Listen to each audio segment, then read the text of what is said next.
Sing kaping 3 napa, Bu? Jaga hubungan antar sesama. Sanggup gak, Bu? Sanggup ora, Bu? Mau lek mulai surga kompak. Ketika ditanya pengen masuk surga dengan mudah,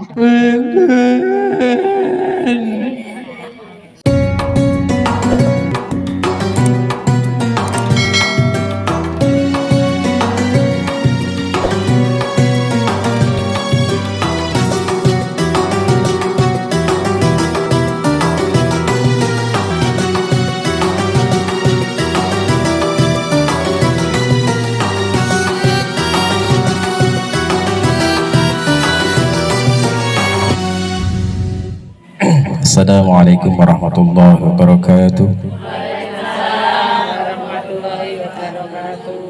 Alhamdulillahilladzi anzala ala abdihil kitaba wa lam yaj'al lahu iwaja.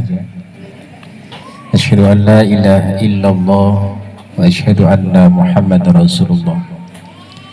Allahumma salli wa sallim wa barik ala sayyidina Muhammadin wa ala alihi wa sahbihi ajma'in, amma ba'd. Hadirin ibu-ibu jamaah yang dirahmati Allah Subhanahu wa taala.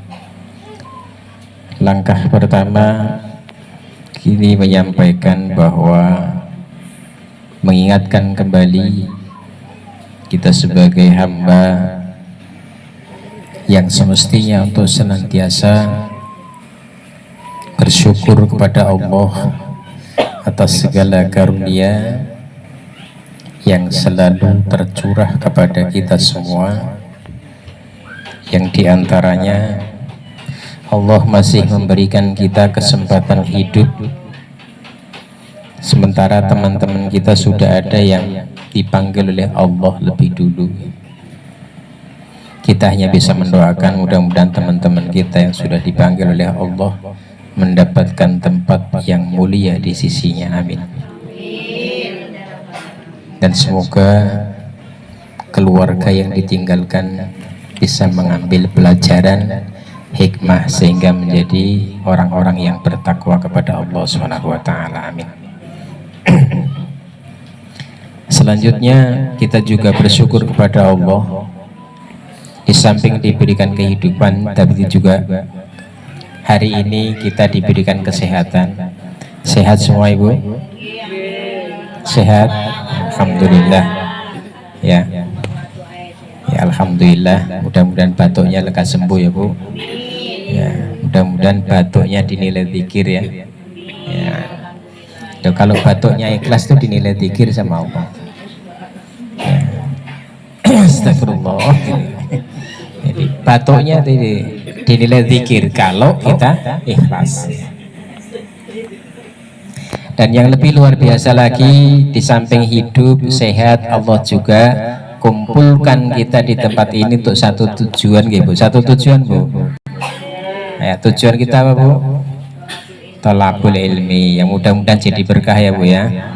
Amin ya rabbal alamin. Ya, meskipun waktu kita tidak banyak, tapi insya Allah pertemuan yang singkat ini juga mendapatkan berkah ya Allah Subhanahu wa taala, amin. Apalagi kita sudah bulan Rajab ya, bulan Rajab ya. Bulan Rajab itu diantara 4 bulan yang dimuliakan oleh Allah Subhanahu wa taala. Kalau saya mengatakan bulan Rajab itu bulannya bulan latihan, atau kalau bahasa Inggrisnya itu bulan ancang-ancang ya.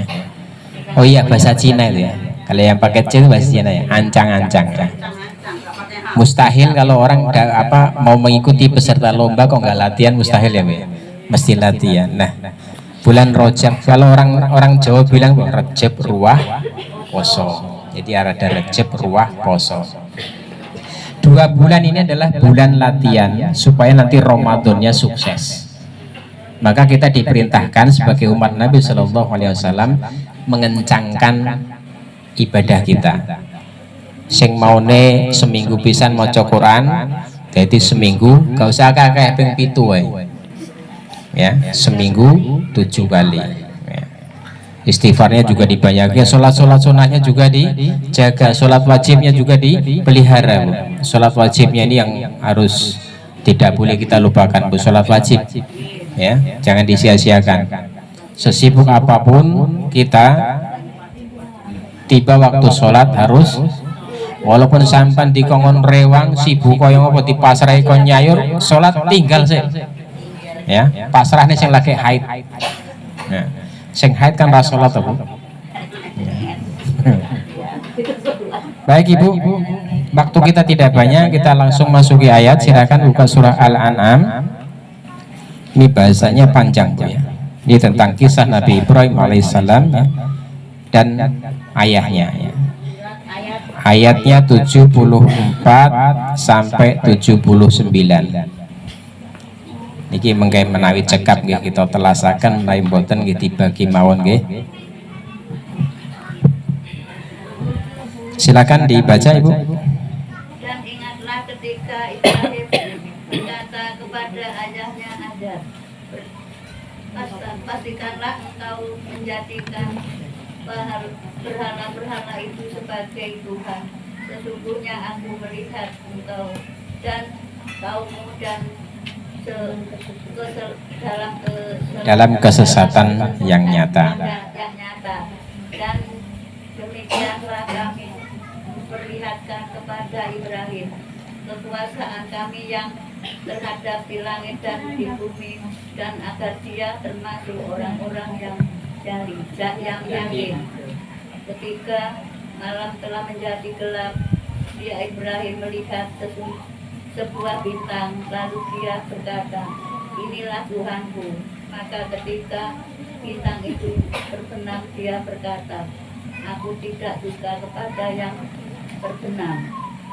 Lalu ketika dia melihat bulan terbit, dia berkata, inilah Tuhanku. Tetapi ketika bulan itu tenggelam, dia berkata, sungguh jika Tuhanku tidak memberi petunjuk kepadaku, pastilah aku termasuk orang-orang yang sesat. Kemudian ketika dia melihatkan matahari terbit, dia berkata, inilah Tuhanku, ini lebih besar. Tetapi ketika matahari terbenam, dia berkata, wahai Kaumku, sungguh aku terlepas diri dari apa yang kamu persekutukan. Aku hadapkan wajahku kepada Allah yang menciptakan langit dan bumi dengan penuh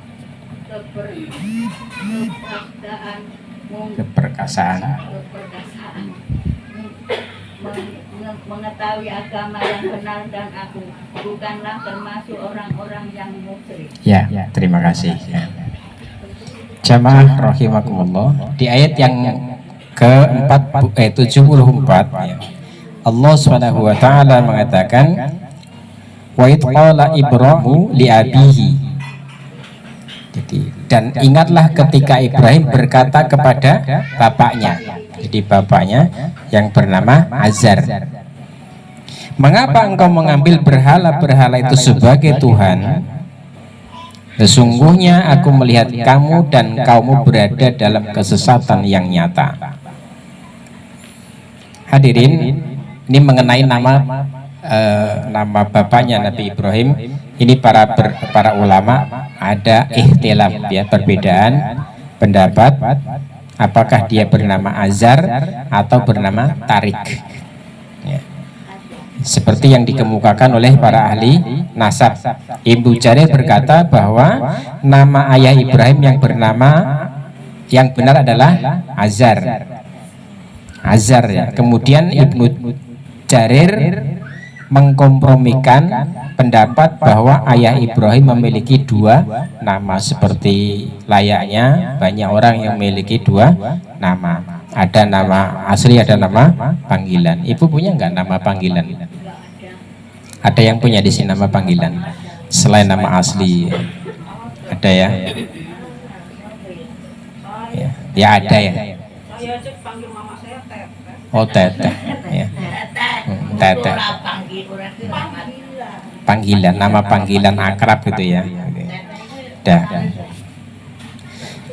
Maksud ayat itu ialah bahwa Ibrahim alaihissalam menasihati bapaknya. Jadi Nabi Ibrahim itu menasihati bapaknya yang menyembah berhala, ya, dinasihati dan melarangnya berbuat demikian. Namun sang ayah tidak menggubrisnya. Allah SWT berfirman, dan ingatlah ketika Ibrahim berkata kepada bapaknya, mengapa engkau mengambil berhala-berhala itu sebagai Tuhan? Mengapa engkau bertuhan kepada berhala dan menyembahnya selain Allah? Sesungguhnya aku melihat kamu dan kaummu yang menempuh jalan, ya, jalanmu berada dalam kesesatan yang nyata, yakni tersesat dan tidak memiliki petunjuk kemana seharusnya dia berjalan. Jadi Nabi Ibrahim alaihissalam menasihati bapaknya kepada jalan Allah untuk membersihkan akidahnya. Jadi Ibrahim bilang, jangan menyembah berhala-berhala itu. Tapi apa tanggapan Ibrahim? Tanggapan Azar kayak apa? Tidak menggubrisnya. Ini artinya apa? Bahwa tidak semua kebenaran yang disampaikan itu disambut dengan baik, ya. Tidak semua yang benar itu disambut oleh manusia, ya kan? Banyak yang menolak kebenaran. Jadi jangan berharap kalau orang benar itu wah nasihatnya mesti diterima dengan baik. Tidak semua, ya. Ada yang mendengarkan nasihat. Ya kalau semua pakai coba. Ya, sering kita sampaikan di Bukit Raya ini sudah ada berapa peringatan hari-hari besar yang isinya pengajian kan Bu, tapi apa ya nambah, sing sholat wongnya tambah betul. Terus contoh misalnya apa sing masuk ke masjid itu terus banyak, yang masuk musola terus nambah wongnya. Padahal semua kiai semua ustadz yang ceramah di masjid, di musola mesti ajakan kepada kebenaran. Ya, sampai ya Allah ya Rabb ya, Ustadz itu di masjid sampai bilang begini ya, pas pengajian itu saya masih ingat kata beliau, kalau yang tidak ya, sesungguhnya sholat jamaah di masjid itu diwajibkan bagi laki-laki, maka bagi laki-laki yang senang sholat di rumah, maka lihatlah dia apakah betul dia seorang laki-laki. Ya gitu sampai kan? Ya. Ya. Nah itu artinya kan begitu ya, bahwa belum tentu nasihat yang benar itu orang sana, alhamdulillah ya Allah saya dapat nasihat, saya mau ke masjid, saya mau puasa, saya mau sholat duha, saya mau pengajian gitu. Apa begitu? Laura gitu. Ya di masjid kan jamaahnya coba dilihat itu ya. Kayaknya subuh orangnya itu, zuhur orangnya itu, kadang-kadang malah kurang. Ya. Nah, bahkan tidak sedikit yang adzan itu, yang qomat itu, yang ngimami juga itu. Makanya orang bilang itu aja. Itu. Padahal kalau ditanya Bu, Pak, pengen masuk surga enggak? Jawabannya Bu, pengen, lagu mau Bu. Ya. Tapi giliran disuruh berjuang, maka banyak yang menolak. Itu kisah nyata. Ya, sama kisah ini juga terjadi.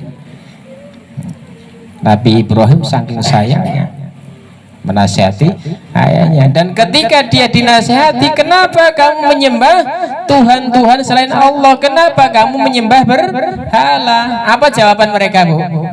Loh saya tetap menyembah Allah. Jadi berhala-berhala ini adalah sebagai perantara. Jadi kaumnya mengatakan alangkah indahnya kalau saya langsung kepada Allah.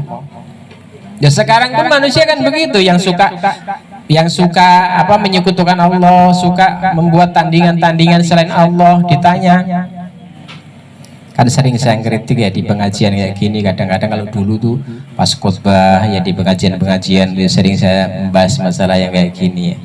Maka orang yang bersangkutan tuh suatu saat dia akan membela diri dengan cara begini, Saya itu loh mengatakan begini-begini, aslinya tujuannya satu, kepada Allah. Ya, kalau saya menyebutkan ini, itu harus sebagai penjabaran saya. Kalau saya tetap menyembah Allah. Giliran kita lihat ayatnya, oh memang begitu jawabannya. Ya. Tidak sedikit kan orang yang anaknya lah kena sakit panas gitu. Ya, sampai 3-4 hari udah minum obat tidak sembuh-sembuh. Lalu datang tuh orang yang suka dengan hal-hal yang lain. Ini anak sampan ini kayaknya kena yang di belakang rumah gitu. Di belakang rumah ada tunggul sebelah kanan. Nah, itu saya mimpi kayak gitu kan. Sering dengar kayak gitu, Bu? Pernah dengar kayak gitu ya. Nah, itu. Jadi tunggul yang di belakang rumah itu ada penunggunya gitu. Lah aku tak jawab, nanti tak deloke penunggunya. Lihat penunggunya siapa. Entah nono, kalau memang enak penunggunya dia menampakkan diri. Tapi kalau kita mau sebenarnya tidak mau dia menampakkan diri. Jadi yang menampakkan diri ya kepada orang yang percaya kayak gitu itu. Maka tambah yakin ya. Dan anehnya yang kayak gitu tuh banyak yang senang, Bu ya. Ya kan? Banyak yang senang, banyak yang percaya gitu.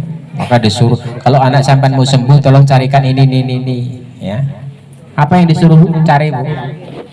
Ndoke pite perawan. Nggak lari dari telur terus kembang 7 rupa. Orang lali kalau beras kuning ya. Menyane orang tinggal menyane ya, menyane dipakai ngerokok sama orang Jawa Tengah kan. Jawa Timur semaput mampu menyane ya. Yaitu kalau ditanya, saya tidak menyembah mereka, saya menyembah Allah. Mereka itu hanya sebagai perantara. Jamaah sekalian yang dirahmati Allah Subhanahu wa taala. Selanjutnya ini adzan ya, Bu ya.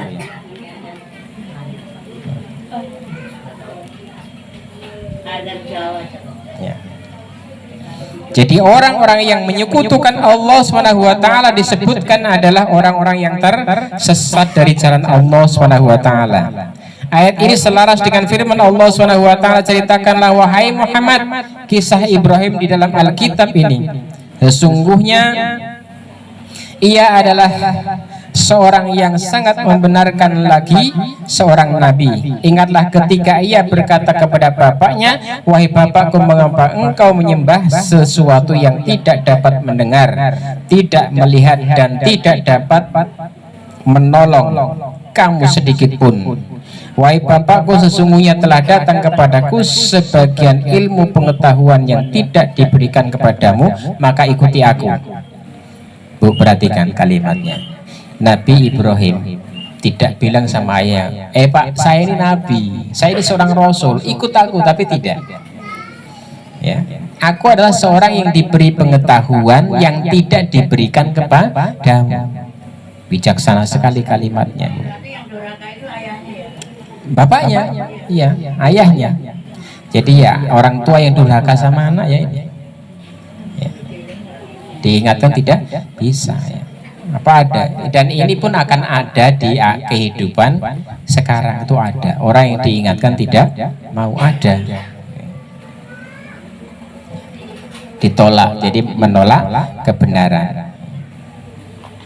Maka Ibrahim mengatakan, aku akan menunjukkan kepadamu ke jalan yang lurus. Wahai bapakku, jangan kamu menyembah setan. Jadi orang-orang yang menyekutukan Allah itu menyembah setan.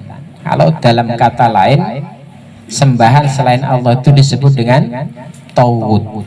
Tauhid itu sembahan-sembahan selain Allah. Maka para ibu-ibu harus yakin dengan satu kata la ilaha illallah. Sampai harus apal di luar kepala hasbunallah wa ni'mal wakil, ni'mal maula wa ni'man nasir. Artinya apa itu?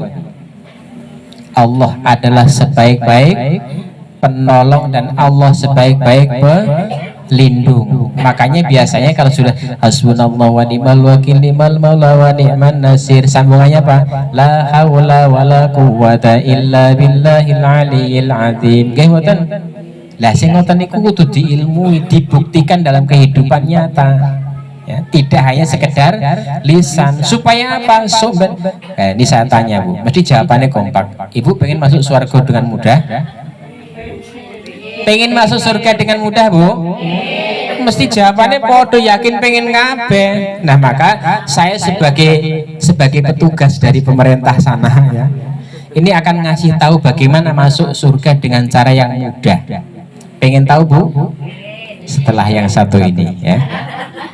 Caranya satu yo koyo bahasan-bahasan yang dulu Bu, bahasanya sama.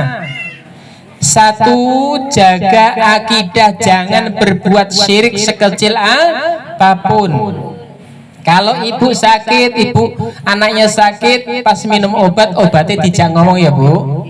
Itu eling-eling, sebab orang biasanya yakin dengan obat, kalau udah minum obat ini mesti sembuh. Nanti orang bilang, udah minum obat ini enggak sembuh-sembuh. Yang menyembuhkan niku bukan obat Bu, yang menyembuhkan Allah. Obat niku sebagai perantara. Maka kalau ibu mengupas obat dari kemasannya, sebelum diminum lihat, ditatap obatnya, bilang sama obat, hebat kan obat kan, hebat, kamu nggak menyembuhkan aku, tapi karena saya diperintah sama Allah untuk berikhtiar, maka saya dapat kamu obat, kamu akan saya minum, mudah-mudahan Allah menyembuhkan penyakit saya. Maka kalau minum obat jangan lupa menyebut kalimat bismillah, jangan asal gelak-gelak.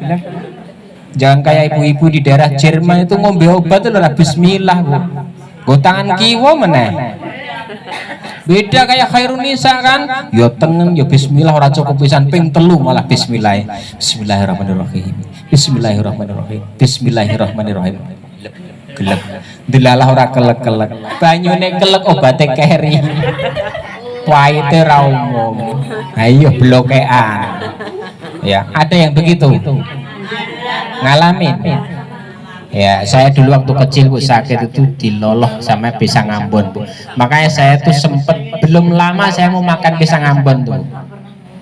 Saya dulu di Jawa itu langganan yang namanya penyakit tipes. Bentar-bentar ke mantri, bentar-bentar mantri. Lagi sekolah langsung gigil-gigil pulang. Ya, sebentar-sebentar gitu. Sama mbok saya itu kalau minum obatnya tuh dibungkus sama pisang Ambon yang gede.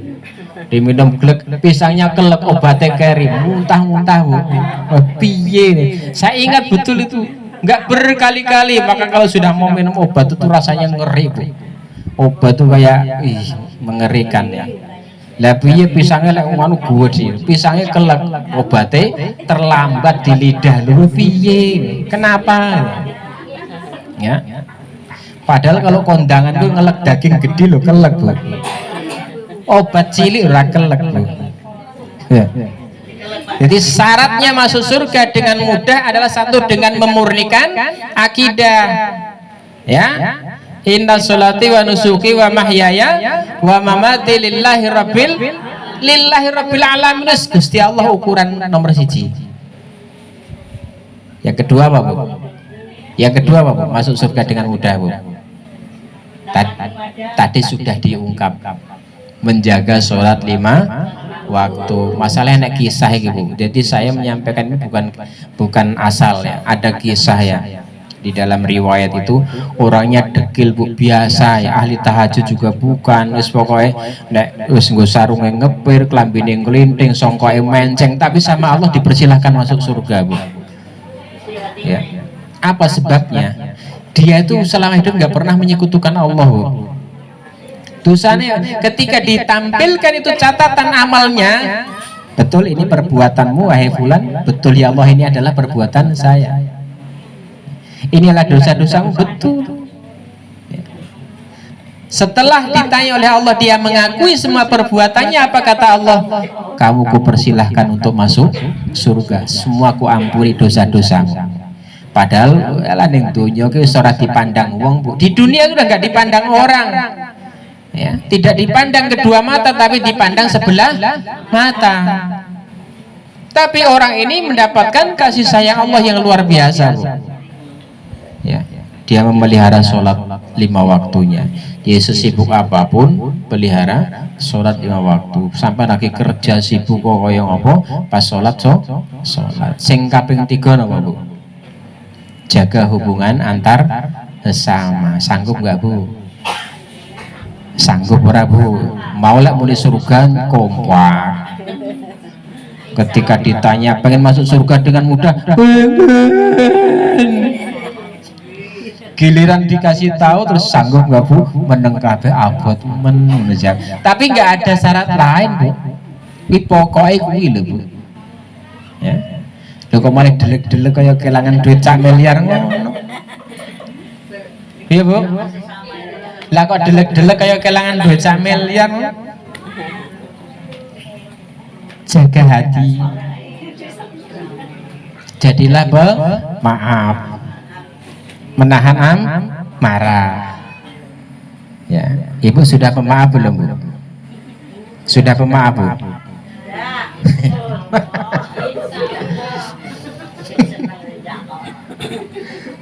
Allahu Akbar. Iki apa rupanya? Iki aku ki pengen ngerti ukurannya sesemangat apa Ibu pengen masuk surga. Ternyata rumah teh semangat, Bu.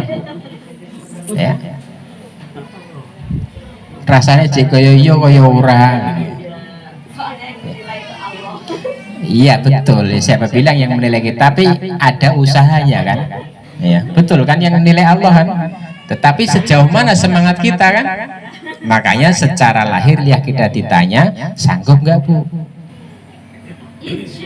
Nah syaratnya kuwi ya, syaratnya kuwi biarpun amal sampean sabruk-abruk wis haji ping 17,5 ya. Iya karena belum nyampe kan, delalah mati ya. Tetapi kalau menyekutukan Allah batal. Walaupun amalnya banyak tapi tidak menjaga sholat, seluruh amalnya jadi buruk.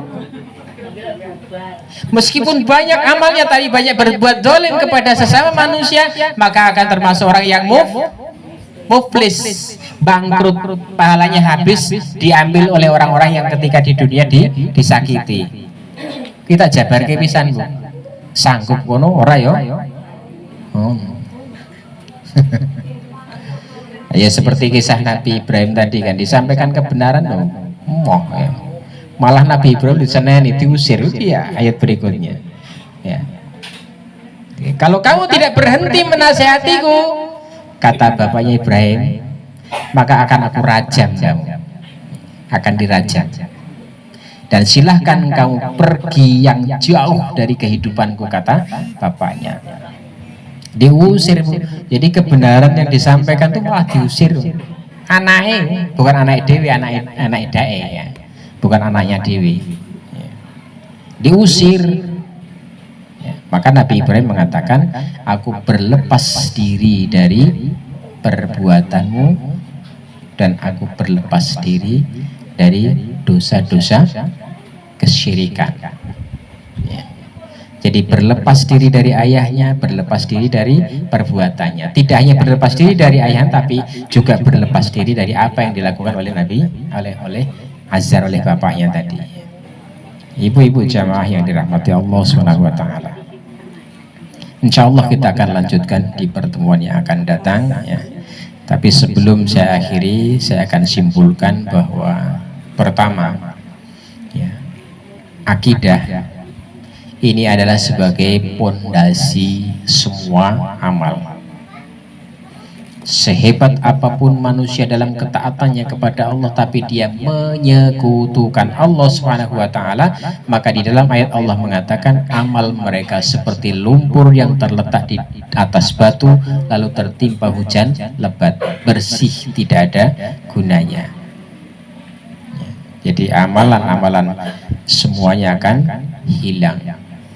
Yang kedua, kebenaran-kebenaran yang disampaikan oleh siapapun, maka tidak akan selalu kebenaran itu akan diterima.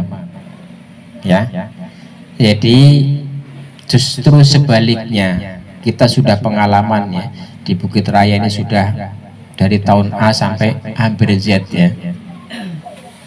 Ya, dan sudah berapa kali disampaikan tentang hikmah sholat, tentang apa namanya sholat jamaah, tapi yuk, ya kayak gitu saja kan ya. Jumatan saja kadang-kadang masih ada yang belum sempat, bahkan kadang sholat hari raya Idul Adha, Idul Fitri aja masih ada yang tidak sempat. Tapi biasanya orang lebih giat yang sunnah timbang yang wajib ya. Kalau hari raya kan hari yang seneng ya, sing ora poso wis pokoke melok nebeng ya. Nebeng gandul ning truk ya. Ya, jadi ya ikut-ikutan. Lek dilokne sampean puasa Ramadan gak belas ya. Lanya apa penyakitnya mah ora kuat poso. Lah kok melok badanan.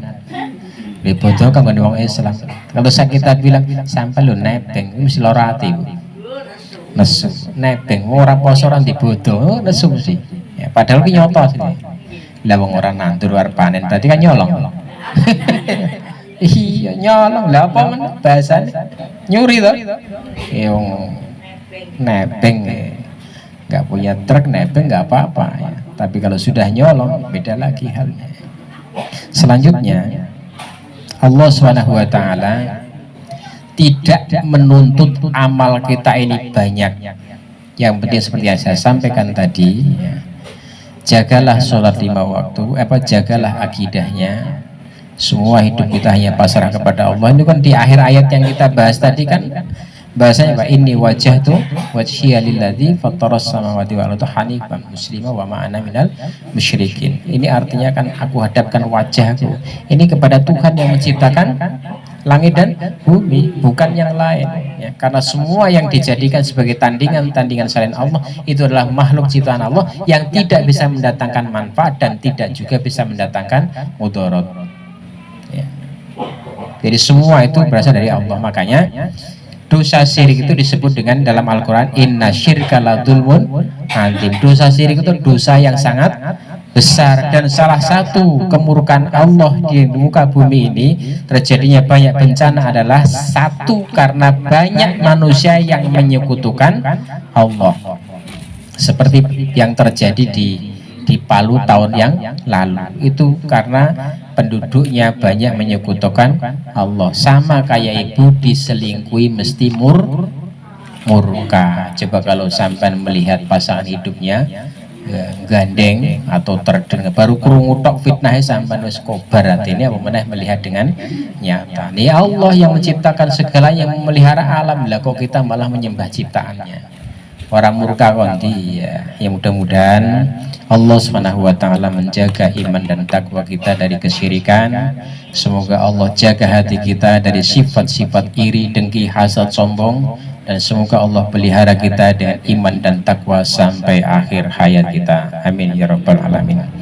Selanjutnya semoga Allah menjadikan anak-anak keturunan kita menjadi anak-anak yang soleh solehah, menjadi ahlul Quran, mencintai Al-Quran, penghafal Quran, berakhlak sebagaimana akhlak Al-Quran, hidup mati bersama Al-Quran. Amin amin ya rabbal alamin.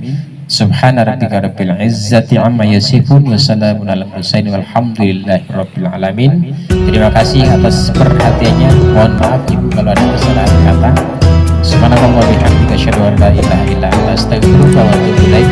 Wassalamualaikum warahmatullahi wabarakatuh.